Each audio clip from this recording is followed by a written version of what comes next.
Final Fantasy VII is more than just a game.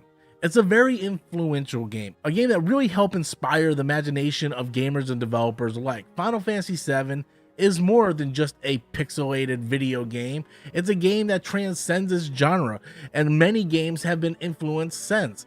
Hello everybody, I am Robert Storms, and depending on when you're watching this video, we're either on the eve of Final Fantasy VII Rebirth, or we're probably playing it right now. But today on the channel, I want to take a look back at the game that started it all, Final Fantasy VII. And this isn't just going to be a rehash / review of Final Fantasy VII, because you can watch that anywhere. Today we're going to take a trip back to the past, to my childhood in 1997, when a little game called Final Fantasy VII came into my life and how it changed my life from that day forward. So if you're new to the channel, sit back, grab a cup of tea, hit that like and subscribe button, and let me take you back to 1997.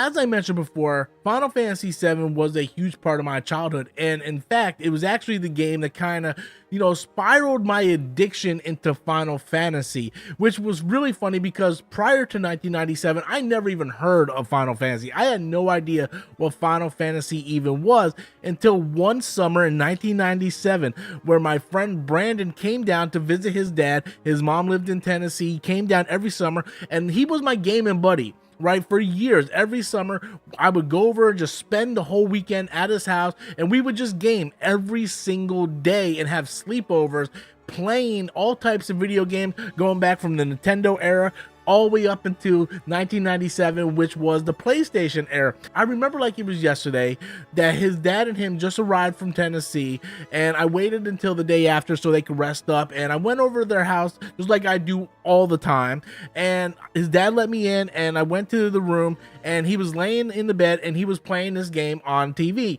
and that game was Final Fantasy VII. And I didn't know what he was doing. I said, hey, what's going on? We hugged and all that stuff. And then we just kind of like laid in bed and I watched him play this game. It was a very different experience for me at that time, because you have to understand that Final Fantasy VII was really the gateway to JRPGs here in North America. JRPGs wasn't a common thing. We had them, like we had the original Final Fantasy, we had the Dragon Quest series, which was also known as Dragon Warrior here in the United States. We also had Final Fantasy 2 and 3, which was also 4 and 6, because, they messed all those numbers up. But for the most part, JRPGs wasn't very common. And I never even seen a JRPG up until Final Fantasy VII. Like, me and my friend Brandon, we just used to play like Ninja Gaiden and Mario and Zelda. And we just played all the other different type of games. It was never a JRPG. So I just sat there and I just watched him. And I remember him just doing a whole lot of reading. And the one part I remember the most was that he was in this like little bar, and there was Barrett and Tifa and Cloud just talking, and I didn't know their names at the time. I'm just kind of like reading and following along, because normally when we play games, we either play together with two players or we just swap the controller back and forth. There was no doing that with this game, because it wasn't that type of game. It's really a one-player experience. So I'm just kind of watching him, and he's just reading and reading and reading. And I asked him, I'm like, hey man, what is this? And he's like, oh, it's Final Fantasy VII. And he also had Final Fantasy Tactics. So I was also introduced to Final Fantasy Tactics for the first time as well. So he's just reading and reading. Finally, he does a little bit of movement, and then he does this battle system. And I'm looking as he's like going through these menus and having this character, which I found out was Cloud later on. He's doing all these different things, and again, this was very alien, very foreign to me. I'm not used to this type of game at all, but I remember that entire summer that he really spent all of his time just playing that game. He didn't play it a lot around me because he knew it was something I didn't understand, but little did he know, when he went back up to Tennessee, it triggered an addiction for me in playing Final Fantasy games. I remember that summer he kept saying that he was, doing some odd jobs for his dad, saving up money because he wanted to get Final Fantasy VIII. He kept talking about Final Fantasy VIII, like Final Fantasy VIII is coming out soon. Final Fantasy VIII is coming out soon. It's gonna be 4 discs. Final Fantasy VII is only 3. Like this is gonna be 4. Like he was really hyped up about Final Fantasy VIII. I remember when he returned to Tennessee at the end of summer, that it really triggered me into wanting to try these Final Fantasy games out. So I began saving money and I ended up picking up Final Fantasy VIII, which was the first game that I ever picked up, was Final Fantasy VIII. And it triggered the addiction. I quickly understood the appeal of the game. It wasn't just the story, the music, it was also about the gameplay. The fact that you can fight characters and you can level up. The sense of progression made it very addicting, knowing that, hey, if you can't beat this enemy or this boss, you can just level up and then you eventually be strong enough.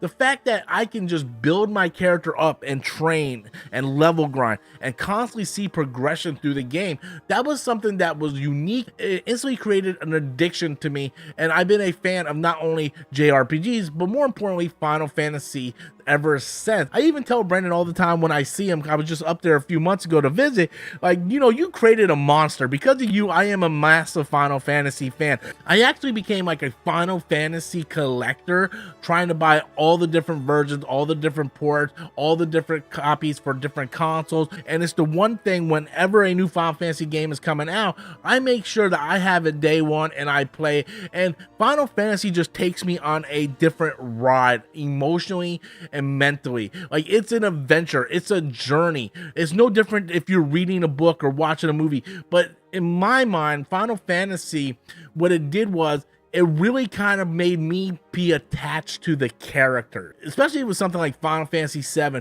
because you get so invested into these characters because you're playing as these characters for 25, 30, sometimes even 50 hours, that they start to become people that you actually know. So when you see something that's very sad, and it brings out some tears because you are so attached to these characters that you feel like you know them one-on-one.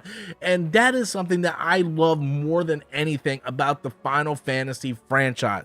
So Final Fantasy VII Rebirth is getting ready to be released. Like I said, depending on when you're watching this video, it's either out now or it's getting ready to be released in the next day or so, and I am super hyped for that game. And I just kind of wanted to tell you my beginnings on Final Fantasy and how I came to actually be introduced to it and how it started like this massive addiction. But let's go ahead and jump into my Final Fantasy VII copy. So this is my copy of Final Fantasy VII. It's still in pretty good condition. I try to take care of it. I don't really play this copy. I just play, like, the Nintendo Switch port or the PS5 or Xbox port.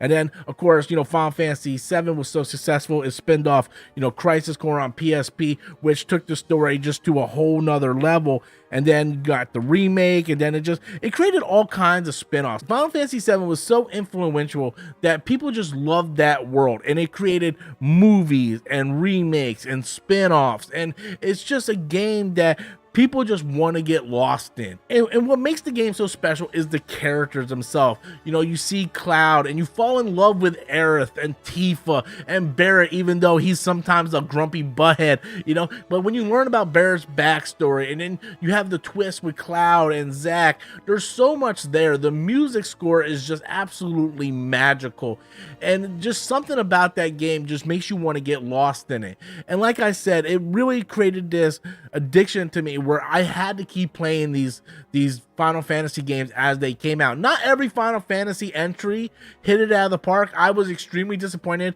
with last year's Final Fantasy 16. It was a game I was highly looking forward to, and I was extremely disappointed in that game. I just felt like they kind of lost the heart of what Final Fantasy was. But luckily for me, there's so many different entries and new coming games from the Final Fantasy world that if there is a bad game like Final Fantasy 16, in my opinion, I can at least look forward to something else like Final Fantasy VII Rebirth that I know is going to hit that Final Fantasy itch that I am looking for. And that's what I like about the franchise, because a lot of people have different games within the franchise that they do not like. Some people don't like Final Fantasy VIII. Some people don't like Final Fantasy X too. There's many different games that fans don't always agree on when it comes to Final Fantasy, because it's such a rich franchise, and it's been around for so long. So you have games that people love, people don't like, but there's a game in there for everyone. So even though I personally wasn't able to connect with Final Fantasy 16, and believe me, I wanted to love that game. Clive, he was boring. Clive was so boring. And it wasn't really just the mechanics in the game, the action mechanics. That's fine with me. I feel like Final Fantasy 15 and Final Fantasy 7 Remake has that action mechanics as well. It just felt like I never was able to get attached to these characters. Like I mentioned before, I fell in love with Final Fantasy 7 because of the characters. Same thing with 8 and 9 and 10. It's because I fell in love with these characters. I went on this, 30 to 40 hour journey with them. I felt like they were part of me, where I didn't get that with Final Fantasy 16. It's like, hey, here's Clive. Yeah, I feel for a story, but I really don't feel anything for the other characters because I'm never really with them. This feels like a solo mission, and they tag along every once in a while. They don't feel like part of the team.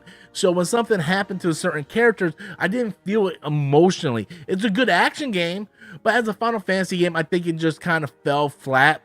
But luckily for me, Final Fantasy VII Rebirth is here, and I just loved playing the demo, and hopefully by the time you're watching this video, I am hours deep into the game and just have a massive smile on my face. Final Fantasy VII is one of those games that, like I said, is absolutely influential in the history of video games. It's a game that fans still talk about today, many years later. And in my opinion, it's the game that started the JRPG craze here in North America. But anyway, everyone, thank you so much for going back on this journey with me as I relived my past and relived the passion and how it all started for Final Fantasy VII. I want to thank you all again so very much. Please do me a favor, smash that like and subscribe button. And until next time, as always, I am Robert Storms, and thank you for watching.